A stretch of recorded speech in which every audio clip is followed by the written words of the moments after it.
आज हम पढ़ने वाले आयोनिक इक्विलिब्रियम। ठीक है, आयोनिक इक्विलिब्रियम में क्या दिया है?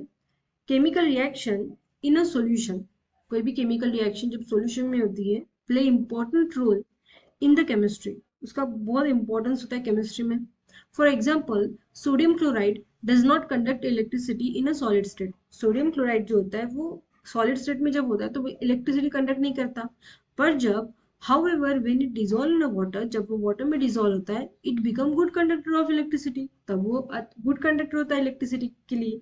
मतलब सॉल्यूशन कितना इंपॉर्टेंट रोल प्ले करता है ना, कि जब हम उसे सॉलिड स्टेट में रखते हैं तो वो कंडक्ट नहीं करेगा इलेक्ट्रिसिटी, पर जैसे ही वो लिक्विड सॉल्यूशन में चले जाता है, मतलब लिक्विड स्टेट में बन जाता है, सॉल्यूशन फॉर्म में बन जाता है, वो कंडक्ट करता है electricity.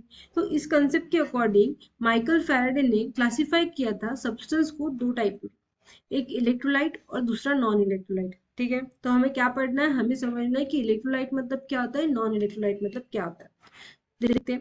The substance which conduct the electricity in their molten state और in the form of their aqueous solution are called as the electrolyte. So ऐसा सब्सटेंस जो कंडक्ट कर पाता है इलेक्ट्रिसिटी, अगर वो मोल्टन स्टेट में हो या कोई भी एक्वस फॉर्म में हो उसके, तो वो इलेक्ट्रिसिटी कंडक्ट कर पाता होगा, तो उसे हम बोलेंगे electrolyte. For example, acid, base and salt are the electrolyte. On other hand, the substance which do not conduct electricity, अगर वो ऐसा substance जो conduct नहीं कर पाता हो electricity in the molten state or in the form of their aqueous solution are called as the non-electrolyte. तो हमने क्या किया? substance को लिक्विड में या उसके एक्वस फॉर्म में उसको डिसॉल्व कर दिया, और हमने देखा कि ऐसा सब्सटेंस जो कंडक्ट कर पाता है इलेक्ट्रिसिटी को, ठीक है, इलेक्ट्रिसिटी को कंडक्ट कर पाता है, उसे हमने क्या बोला? इलेक्ट्रोलाइट।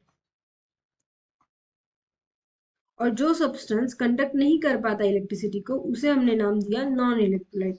ठीक है, इलेक्ट्रोलाइट। आगे क्या बोला है? एग्जांपल्स दिए उन्होंने।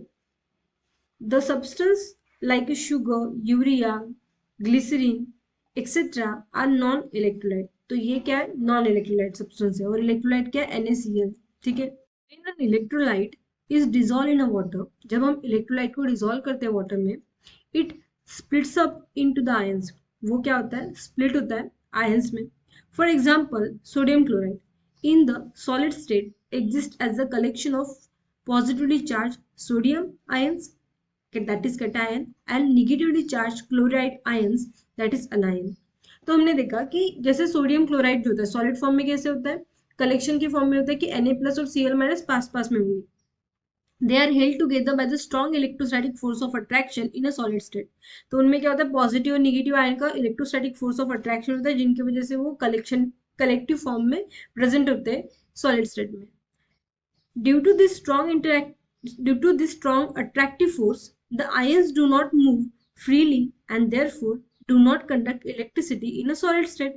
तो इनके फोर्स ऑफ अट्रैक्शन की वजह से क्या होता है? वो आयंस मूव नहीं कर पाते फ्रीली, और इसकी वजह से वो कंडक्ट नहीं कर सकते इलेक्ट्रिसिटी, क्योंकि इलेक्ट्रिसिटी कंडक्ट करने के लिए हमें क्या चाहिए? फ्री इलेक्ट्रॉन्स चाहिए। ठीक है, आयंस को, अगर आयंस फ्रीली मूव कर पाएंगे तभी इलेक्ट्रिसिटी कंडक्ट होगी। ठीक है, तो सॉलिड स्टेट में Na प्लस और Cl माइनस, इनमें क्या होता है? इलेक्ट्रोस्टैटिक फोर्स ऑफ अट्रैक्शन होता है, जिसकी वजह से वो कलेक्टिव फॉर्म में होते हैं, तो इसलिए वो फ्रीली मूव नहीं कर पाते। अब क्या होगा? जैसे हम उसे डिसॉल्व करेंगे वाटर में, when such a compound is dissolve in a water, क्या होगा? High dielectrical constant of water cut down the force of attraction between the ions. तो इनमें जो वाटर का हाई डाइलेक्ट्रिकल कांस्टेंट होता है, वो क्या करता है? ये इलेक्ट्रोस्टैटिक फोर्स ऑफ अट्रैक्शन को कट कर देता है, जिसकी वजह से क्या होगा? Na प्लस और Cl माइनस सेपरेट हो जाएंगे। बराबर, क्या बोला है? As a result the ion get separated and dissolve in a water. ठीक है, तो वाटर में क्या हो जाएगा? आयन सेपरेट हो जाएंगे। There is an another concept of ionization. तो अब नया कंसेप्ट क्या आया? आयोनाइजेशन। आयन में कन्वर्ट्स हो गया, आयनाइजेशन हो गया उनमें। We know that water is a polar molecule. हमें पता है वाटर क्या होता है? पोलर मॉलिक्यूल होता है। बराबर, अब इसमें बोला है पोलर। ठीक है, क्या बोला है? कि we know that water is a polar molecule. तो सबसे पहली बात, पोलर मॉलिक्यूल मतलब क्या होता है? तो पोलर मतलब क्या है? जैसे हमने एग्जांपल लिया HCl। ठीक है। हाइड्रोजन और Cl में क्या एक बॉन्ड है। अब इन दोनों की इलेक्ट्रोनेगेटिविटी अगर हम चेक करें तो Cl ज्यादा इलेक्ट्रोनेगेटिव होता है। इलेक्ट्रोनेगेटिव ज्यादा होगा तो वो क्या करेगा, इलेक्ट्रॉन जो है अपनी तरफ शिफ्ट करेगा, जिसकी वजह से क्या होगा, यहाँ पार्शियल नेगेटिव चार्ज आएगा और यहाँ पार्शियल पॉजिटिव चार्ज आएगा। इस टाइप के मॉलिक्यूल जिनमें चार्ज जनरेट होता है, ठीक है, पोल्स जनरेट होते हैं, उन्हें हम बोलते हैं पोलर मॉलिक्यूल। अब वाटर भी क्या बोल रहे हैं, पोलर मॉलिक्यूल है। तो वाटर में क्या है, वाटर का फॉर्मूला H2O। ऑक्सीजन जो है वो बाइंड करता है हाइड्रोजन को, ठीक है। अब ऑक्सीजन और हाइड्रोजन की अगर हम कंपेयर करें तो इनमें होता है, ऑक्सीजन जो होता है वो ज्यादा इलेक्ट्रोनेगेटिव होता है। जो ज्यादा इलेक्ट्रोनेगेटिव होगा वो क्या करेगा, इलेक्ट्रॉन अपनी तरफ शिफ्ट करेगा, इसलिए यहाँ पार्शियल नेगेटिव चार्ज आएगा और हाइड्रोजन पे पार्शियल पॉजिटिव चार्ज आएगा, ठीक है। तो इसलिए हमने क्या बोला है, वाटर भी क्या है, पोलर मॉलिक्यूल, क्योंकि यहाँ पोल जनरेट हो रहे हैं, ठीक है, पॉजिटिव नेगेटिव पोल जनरेट हो रहे हैं। आगे क्या बोला है, as oxygen is more electronegative. अभी हमने पढ़ा कि ऑक्सीजन ज्यादा इलेक्ट्रोनेगेटिव होता है than the hydrogen. The oxygen atom acquired some partial negative charge, बराबर, पार्शियल नेगेटिव चार्ज आएगा और हाइड्रोजन एटम गेट है पार्शियल पॉजिटिव चार्ज, हाइड्रोजन को पार्शियल पॉजिटिव चार्ज मिलेगा।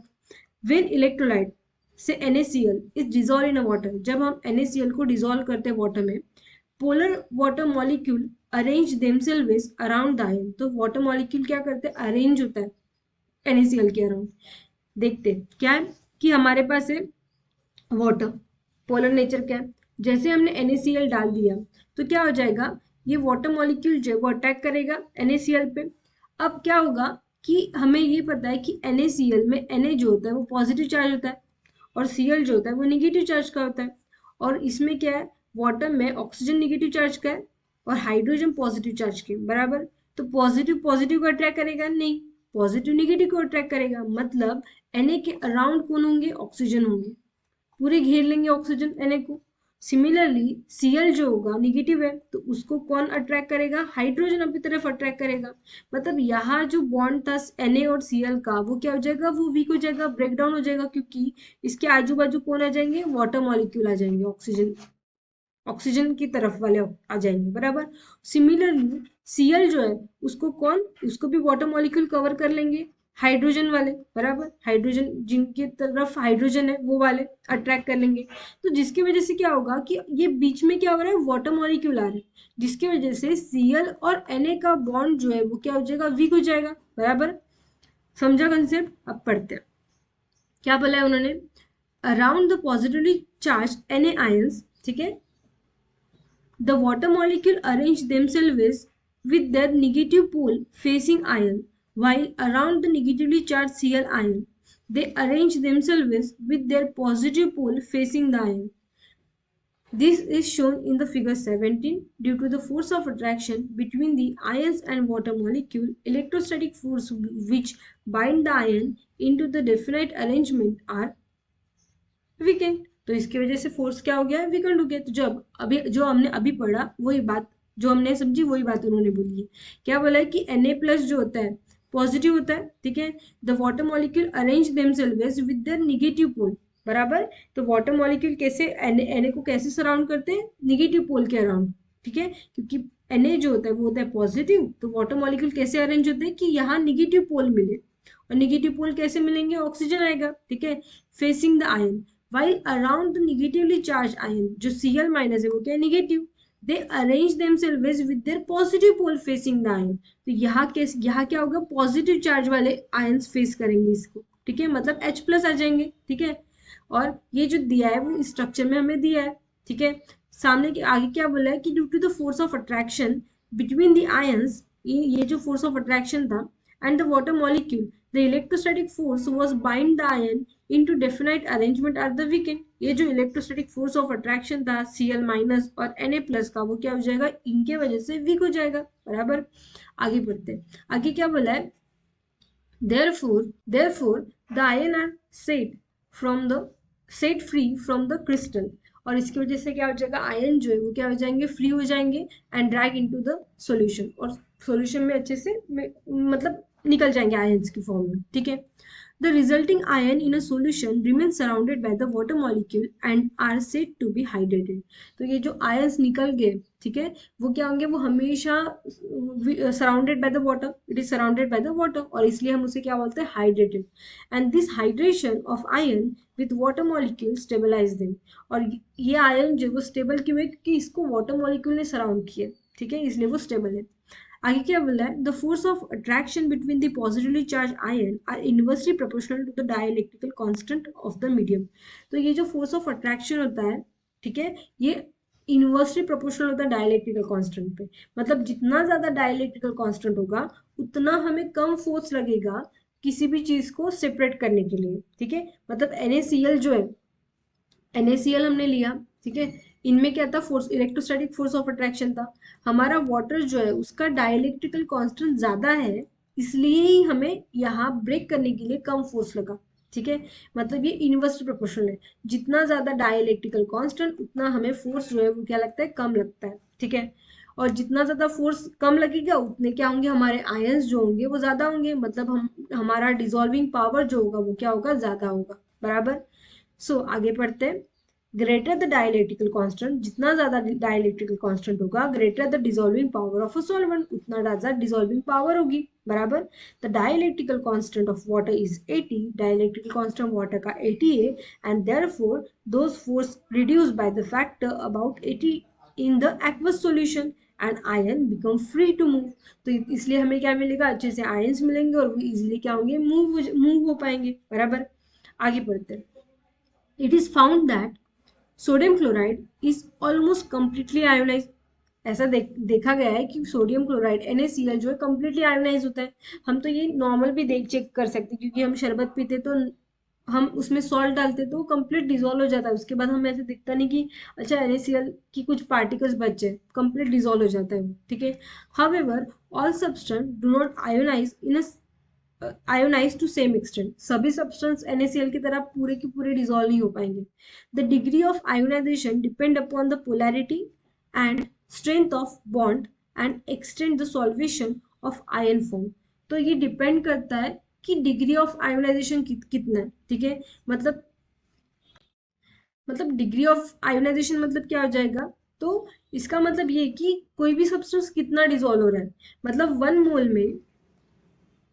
1 मोल में कितना सब्सटेंस आयोनाइज हो रहा है, उसमें कितनी आयोनाइजेशन हो रही है, कंप्लीट हो रहा है कि नहीं हो रहा है, तो हम उसे बोलते हैं डिग्री ऑफ आयोनाइजेशन, ठीक है. मतलब अगर हम x मोल लेंगे तो उसमें degree of ionization x into alpha हो जाएगा, ठीक है, x इंटू अल्फा, इतना हो जाएगा डिग्री ऑफ आयोनाइजेशन. अब ये डिग्री ऑफ आयोनाइजेशन जो होता है, मतलब कितना वो आयोनाइज होगा, वो देखने, वो वाली चीज जो होती है डिग्री ऑफ आयोनाइजेशन, वो डिपेंड करती है पोलैरिटी. मतलब कोई भी हम सब्सटेंस ले रहे हैं उसमें पोलैरिटी कितनी है, उनका स्ट्रेंथ कितना है बॉन्ड का, और वो कितना डिजोल्व हो सकता है, कितने आयन फॉर्म कर सकता है इस चीज पे, ठीक है. तो according to that, depending upon the extent of ionization, the electrolyte are divided into 2 classes. तो इसके अकॉर्डिंग हमने क्या किया, इलेक्ट्रोलाइट को 2 पार्ट में डिवाइड कर दिया. एक होता है स्ट्रॉन्ग इलेक्ट्रोलाइट और दूसरा होता है वीक इलेक्ट्रोलाइट. मतलब अब हमें पढ़ना है कि स्ट्रॉन्ग इलेक्ट्रोलाइट मतलब क्या और वीक इलेक्ट्रोलाइट मतलब क्या, बराबर. सो स्टार्ट करते हैं. Strong electrolyte, the substance which ionize almost completely into the ion in aqueous solution. कोई भी सॉल्यूशन में सब्सटेंस कंप्लीटली आयोनाइज अगर होता होगा, 100% आयोनाइज होता होगा, तो हम उसे बोलेंगे strong electrolyte. For example HCl, H2SO4, HNO3, NaOH, KOH, NaCl, KNO3 etcetera are the strong electrolyte. ये सबके स्ट्रॉन्ग इलेक्ट्रोलाइट, क्योंकि ये कंप्लीटली आयोनाइज हो जाते हैं. जैसे HCl लिया हमने, उसे वाटर में डाल दिया, तो हमें क्या मिला, H3O+ और Cl-, और कुछ बचा है कि चार्ज नहीं, कंप्लीट H+ और Cl- में वो कन्वर्ट हो गए, बराबर. HNO3 वाटर में डिजोल्व हो रहा है, H3O+ और NO3- मिल रहा है, तो हमें क्या मिल रहा है, कंप्लीट आयोनाइज मिल रहा है. मतलब HCl जो है वो क्या होगा, H+ और Cl- में सेपरेट हो जाएगा. और यहाँ हमने वाटर भी डाल दिया है, तो ये जो है लोन पेयर ऑक्सीजन की, ये क्या करेंगे, हाइड्रोजन को डोनेट कर देंगे, ठीक है. ऑक्सीजन के पास लोन पेयर होते हैं, वो इस हाइड्रोजन को दे देंगे और हमें क्या मिलेगा, H3O+ मिलेगा, ठीक है. तो इस तरह से हमें क्या मिला, H3O+ मिला और ये Cl-, तो ये कंप्लीट आयोनाइज हो गए, ठीक है. आगे बढ़ते हैं. It may be noted that Equation for the ionization reaction of a strong electrolyte are written with only single headed arrow directed to the right. ठीक है, तो जब भी हमें बताना हो कि वो स्ट्रॉन्ग इलेक्ट्रोलाइट है तो हम उसे सिंगल एरो ऐसे रिप्रेजेंट करते हैं और वो कैसे जाता है, वो राइट साइड शिफ्ट होता है। ठीक है, मतलब फॉरवर्ड डायरेक्शन में ही रिएक्शन होगी, बैकवर्ड नहीं आएगी। ये हम रिप्रेजेंट करते हैं कि वो स्ट्रॉन्ग इलेक्ट्रोलाइट है बताने के लिए। ठीक है, कोई भी इक्वेशन में हमें बताना कि कंप्लीट आयोनाइज हो गया है, वो स्ट्रॉन्ग इलेक्ट्रोलाइट है, तो हम उसे इस तरीके से रिप्रेजेंट करते हैं। ठीक है, अब वीक इलेक्ट्रोलाइट का पढ़ते हैं। तो वीक इलेक्ट्रोलाइट में क्या बोला है, weak electrolyte the substance which ionize to small extent in aqueous solution are called as a weak electrolyte. ऐसा सब्सटेंस जो मतलब पार्शियली आयोनाइज होता है, कंप्लीट वो आयोनाइजेशन नहीं देता। ठीक है, उसे हम बोलेंगे वीक इलेक्ट्रोलाइट। एग्जांपल है CH3COOH acetic acid, NH4OH, NH4/2 CO3 HCl etcetera the weak electrolyte. ये सब क्या है, weak electrolyte. In such a case, the molecule are in the equilibrium with their ion। तो ऐसी वीक इलेक्ट्रोलाइट में क्या होता है, मॉलिक्यूल जो होते हैं वो इक्विलिब्रियम में आते हैं। ठीक है, thus the ionization of a such electrolyte is written in a double headed arrow। तो आयोनाइजेशन इस टाइप के वीक इलेक्ट्रोलाइट के आयोनाइजेशन को हम कैसे लिखते हैं, डबल हेडेड एरो से लिखते हैं। मतलब CH3COOH प्लस वाटर, तो हमें मिलेगा H3O प्लस और CH3COO माइनस।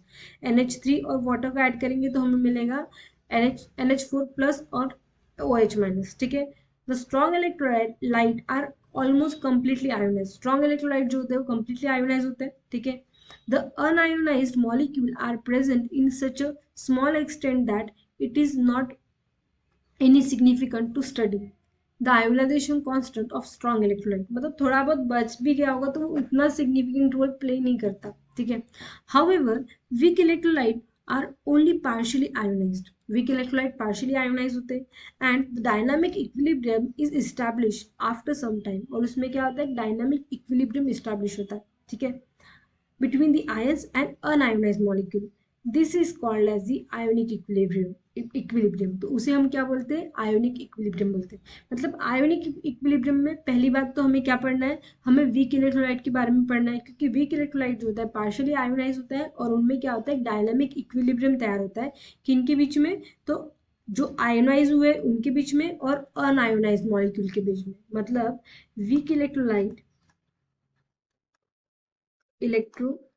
की स्टडी जो होती है वही हमें आयोनिक इक्विलिब्रियम के बारे में बताती है। आयोनिक इक्विलिब्रियम, और आयोनिक इक्विलिब्रियम मतलब क्या, कि जिसमें आयंस जो होंगे वो डिजोल्व आयन होंगे, डिजोल्व आयन, और यहाँ होंगे अनडिजोल्व आयन, अनडिजोल्व्ड आयंस। ठीक है, या अनआयोनाइज्ड आयन बोलेंगे, मॉलिक्यूल बोलेंगे हम लोग।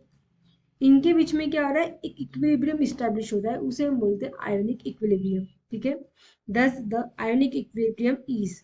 अब आयोनिक इक्विलिब्रियम की बात समझते, डेफिनेशन क्या है, इक्विलिब्रियम इज एस्टैब्लिश, एक इक्विलिब्रियम स्टैब्लिश होता है between the unionized molecule and the ions and ion in the solution of weak electrolyte. तो वीक इलेक्ट्रोलाइट में अगर ये इस्टेब्लिश हो इक्विलिब्रियम अनआयोनाइज्ड मॉलिक्यूल और आयोनाइज्ड मॉलिक्यूल के बीच में, तो हम उसे बोलेंगे आयोनिक इक्विलिब्रियम। ठीक है, की नोट देख लेते हैं। की नोट क्या बोला है, difference between dissociation and ionization.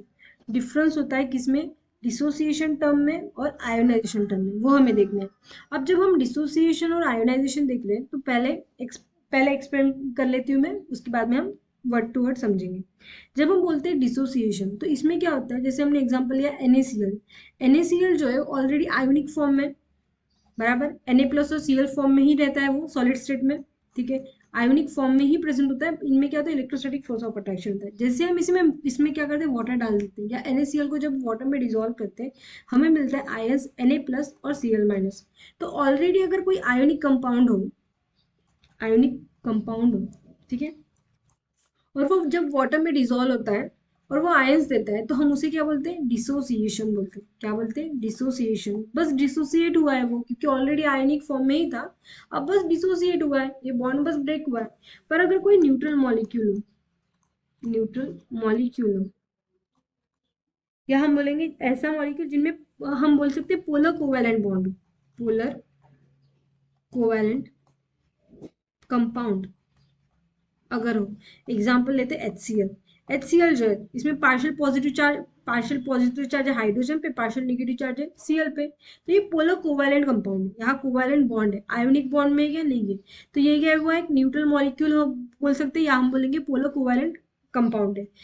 अब इसमें कोई चार्ज आयंस नहीं है, जैसे हम इसमें इसे वाटर में डाल देंगे हमें मिलेगा H+ और Cl-, आयंस में अब कन्वर्ट हुए। तो इस प्रोसेस को क्या बोलते हैं, अगर न्यूट्रल मॉलिक्यूल जब वाटर में डिसॉल्व होता है और आयंस में कन्वर्ट होता है तो उस प्रोसेस को बोलते हैं आयोनाइजेशन। पर अगर ऑलरेडी आयोनिक कंपाउंड और वो अगर वाटर में डालने के बाद आयन में कन्वर्ट होता है तो उसे हम बोलते हैं डिसोसिएशन। ठीक है, अब पढ़ते हैं।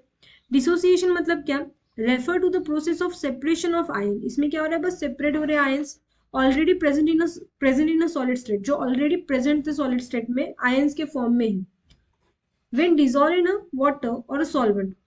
ठीक है, जब मतलब ऑलरेडी अगर ये सोल्यूट जो है ऑलरेडी अगर आयंस के फॉर्म में प्रेजेंट है और हम उसे जब वाटर में डिसॉल्व करते हैं तो वो आयंस को हम क्या करते हैं, बस सेपरेट करते हैं।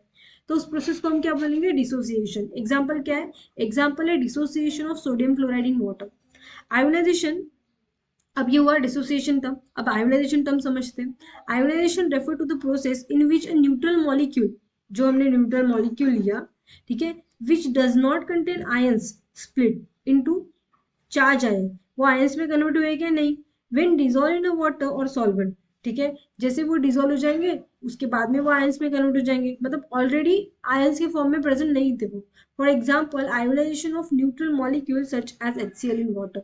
ठीक है, तो ये प्रोसेस क्या हो जाएगी, आयोनाइजेशन प्रोसेस हो जाएगी, और ये प्रोसेस जो है वो डिसोसिएशन प्रोसेस हो जाएगी। ठीक है, आई होप आपको डिफरेंस समझ में आ गया। However, the two terms are commonly used without any difference. पर ये दोनों भी टर्म हम बहुत मतलब नॉर्मली यूज कर लेते हैं, डिसोसिएशन आयोनाइजेशन एक ही होगा, कोई भी डिफरेंस नहीं होगा उसमें। ठीक है, थैंक यू।